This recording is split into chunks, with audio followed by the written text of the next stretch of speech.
Okay, so I decided to make a part two. I don't like to do big, long videos. I like them to stay closer to 15 minutes, if that long. And that one was getting to 18 minutes, so I decided to split it off. One thing I didn't talk about that I do like to talk about, that I do like to have as a main focus of how I teach, is holding space. A lot of people don't really know what holding space is. I used to be a part of some teacher training programs years ago, um, when I was in St. Louis, Missouri. And there was a section in the training where we talked about holding space. I didn't lead that section, so when I would come in later in the day, because we did it one weekend a month for 9 months, 10 months, something like that.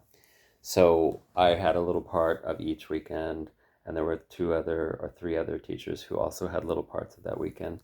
And I would come in, oh, sorry, I don't know why I'm so yawny today. When I would come in later in the day, they would always ask me about holding space. They said, we had this discussion about holding space. And to me, in Ashtanga yoga especially, that is a major part of teaching. I think the most important part of teaching. Because if I'm teaching you from the beginning and I'm having to show you every little move, every breath, and I'm focusing on the breath, that's a lot of work. But you can be there and help this person when they need help in Supta Karmasana, or this person when they need help in Karandavasana. You can do all these things. You just kind of have to time it. The idea is, this goes along with what I talked about in part one about energy. The idea is the energy of the space has to feel a certain way so that everyone comes in and feels safe.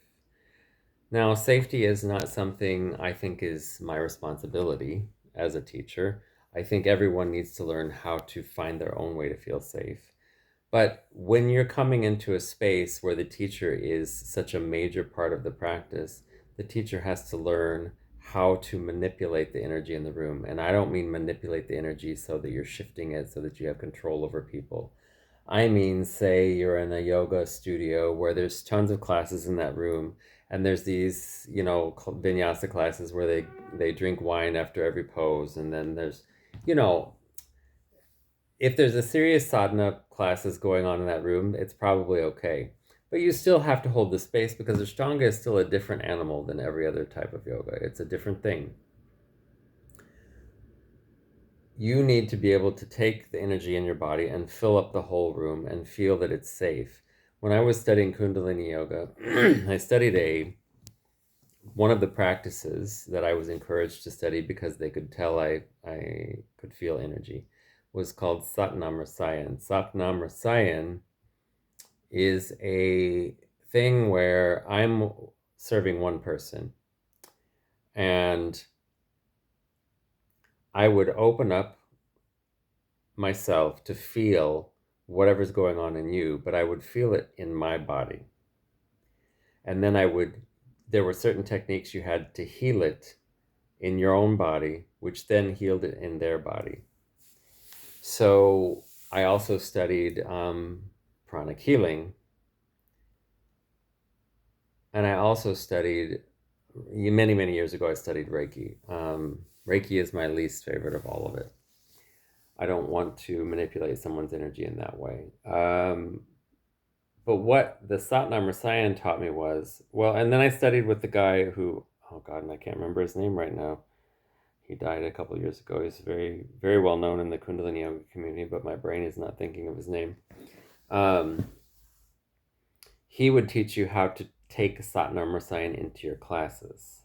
So when you were in the space, you were actually feeling the energy of the whole space and holding it and making sure it stayed balanced. Because in Kundalini Yoga, you're waking up a lot of dormant energies that can make people feel crazy. So you want that space to feel safe and to feel soft, to feel buffered.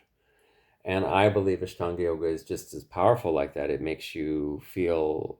make you feel too crazy and too much, um, your emotions are coming out, they're coming to the surface at least. All of the things that you have going on in your day are coming up. Maybe you've got some shit with your kids at home, or your husband or wife, or mom or dad, or all these things. And if you try to push them down, the yoga wakes them up, doesn't let them bury. So they're going to be there, and so you want to feel like the teacher at least can make it feel nice and buffered, balanced. So holding the space is a big part of how I teach. I want the space to feel safe so you can come in, like I said in the other video. If you don't have enough energy to do more, you can do less.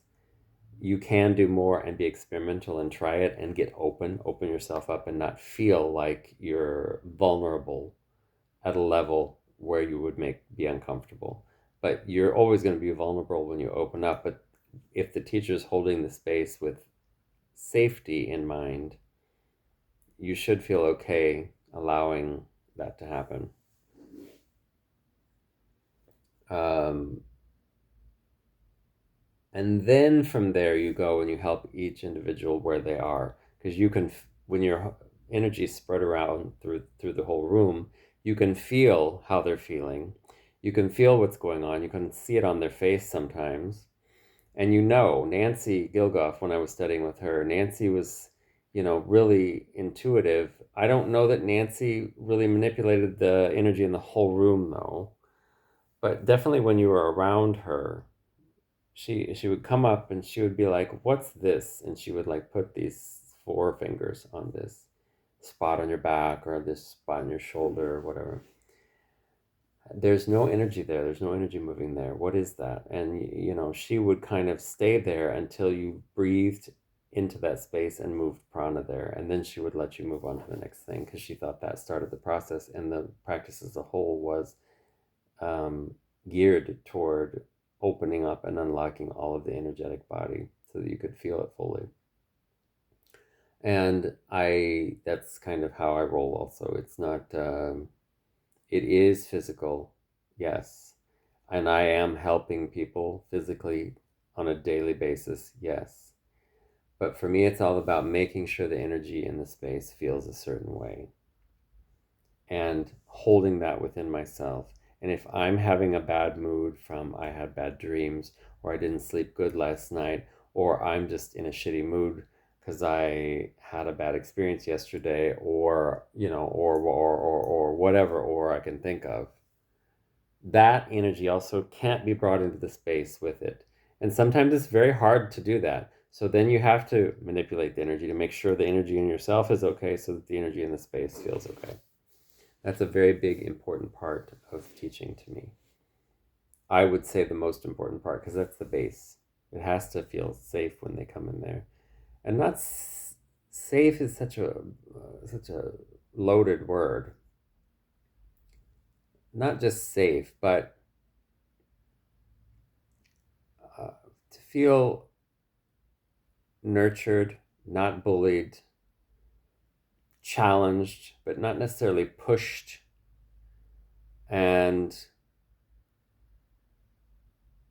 But being challenged creates growth, creates expansion, and is good. So challenging is one thing.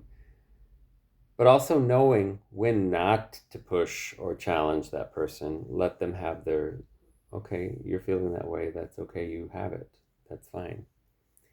And being open enough to have a relationship with your students. And I'm not saying you have to love them and be best friends with them, or they with you, but you have to be willing to have a relationship that allows you two to have open communication. So maybe one day your intuition, your energy isn't as on point, so you can't tell what's going on, but they feel okay being able to come and say to you, "This is how I feel this way." And you can, or you come to them and say, "I can see something's going on. How are you doing today? Do we need to kind of do you need to kind of practice less or do something a little different today?" And being able to have an open dialogue, I think, is very important. And that comes from this feeling of balance in the space also. So that's Really, I like to talk about that a lot, and I didn't talk about it almost at all in the last video, but it goes along with everything I said in the last video. So there's that. All right. Thank you. Have a good day.